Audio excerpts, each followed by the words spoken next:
forces.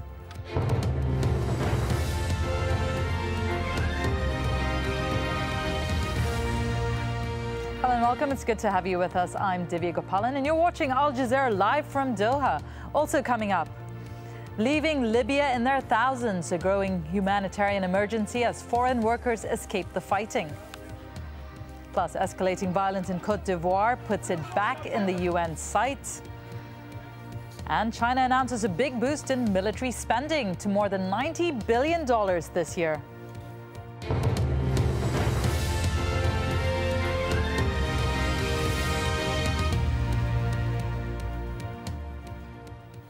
So it's just after 7 a.m. in Libya, where rebel forces are regrouping after airstrikes on Thursday failed to dislodge them from the key oil terminal at Brega.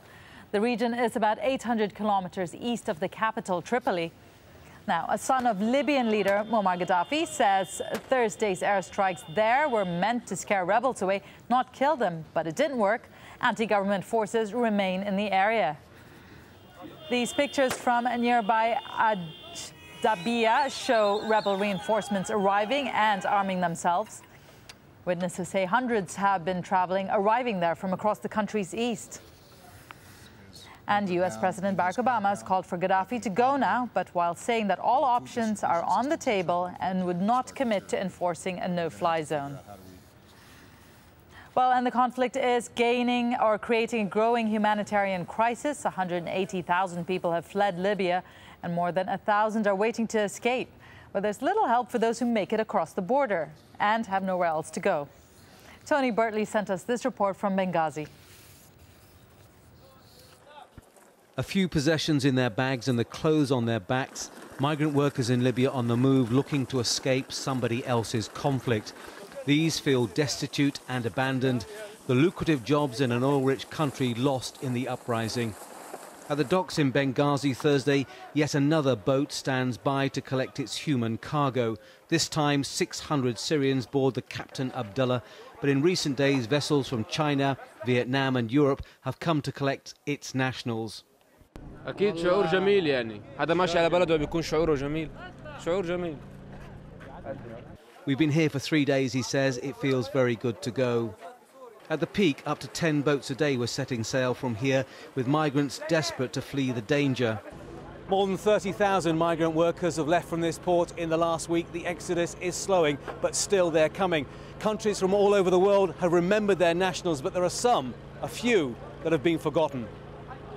In a camp the other side of the harbour, the foreign workers who can't get out, either because they have no money or their governments don't care.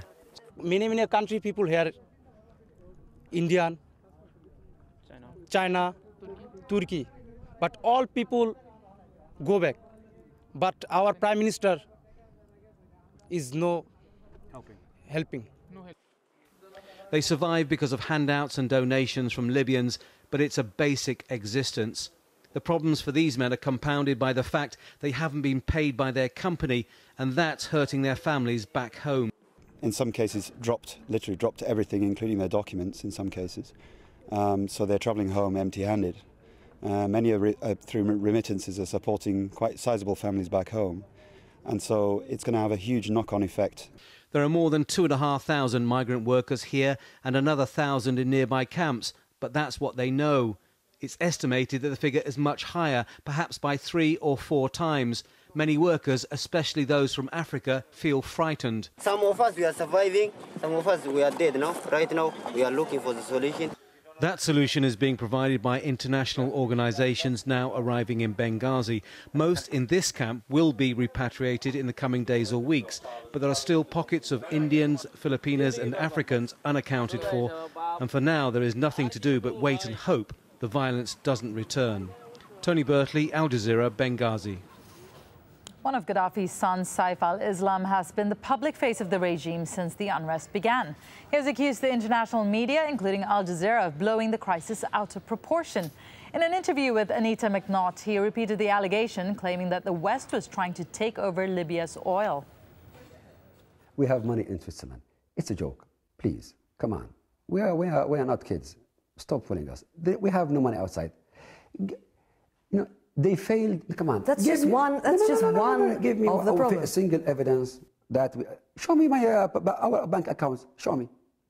Second, the bank show accounts, me that. No.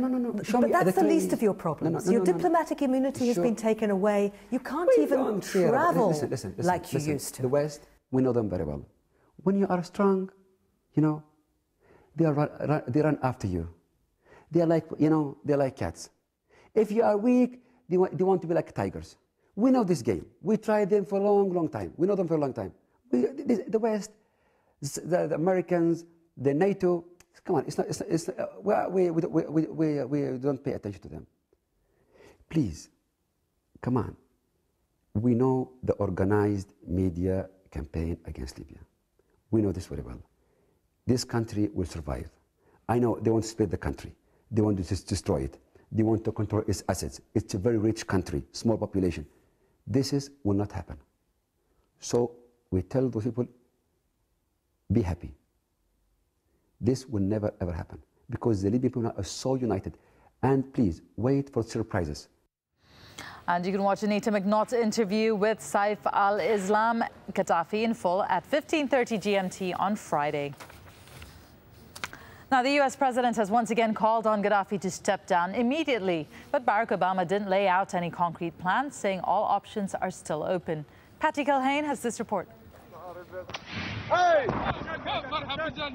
After more than a week of silence on Libya, U.S. President Barack Obama made it clear how he would like to see the fighting there end. Colonel Gaddafi needs to step down from power and leave. It's time for Gaddafi to go. He must leave. But so far the president is more focused on getting the estimated 30,000 Egyptians and other foreign nationals out of Tunisia, where they fled looking for refuge, ordering military and civilian aircraft in to fly them home.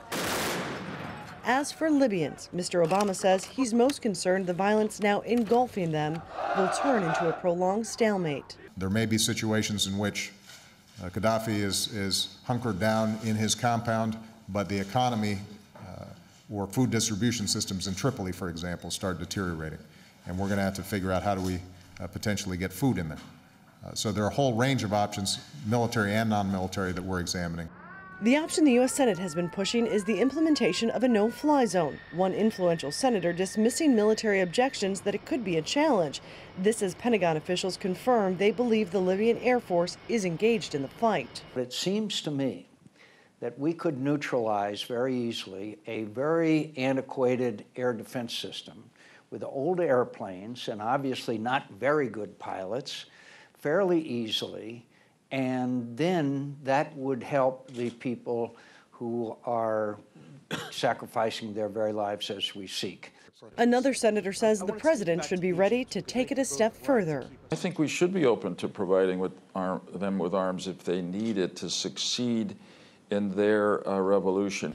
Secretary of State Hillary Clinton testified that they are a long way from making any decision on a no-fly zone. President Barack Obama says he wants the ability to respond rapidly, but gave no indication that he's going to do anything soon. Patty Culhane, Al Jazeera at the White House.